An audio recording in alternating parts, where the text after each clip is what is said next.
Let's talk about some scotch. If you're new here, we have talked about single grain and single malt scotch before. Now we get to talk about the blends of them and kind of some of the unique stuff about it. There are going to be two main types of scotch that are going to create our three different types of blends. You have single grain and you have single malt, and then you're going to have your blended malt, blended grain, and just a general blended scotch. Blending scotch goes way back to the beginning of scotch because that's mainly what they had back then were blends. You did not see a ton of single grain and single malt being sold. If you did, people were going to typically take it and blend it themselves and then sell that. Now let's get into the three different types of blends that you're going to see. Malted scotch or blended malt is just simply going to be at least two different single malts taken and blended together. You can have way more than that, or you could just have two and you're good to go.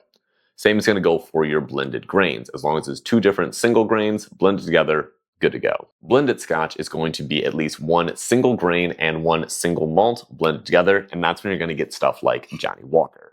Now, most people know about Johnnie Walker because it is pretty iconic, and there are a lot of really good blended whiskeys out there, or blended scotches specifically. But when it really comes down to it, the science behind blending and what people are doing to produce these fantastic bottles is arguably just as much science and just as difficult as making the whiskey yourself. Trying to figure out which barrels, which distilleries, which product is going to give you the product that you want is extremely tricky, extremely time consuming. And if one of those decides to change something or go out of business, you're going to be in a lot of trouble. And for anyone who has a favorite blended scotch that might not be Johnnie Walker, drop it down in the comments so you can help someone out. Cheers, guys.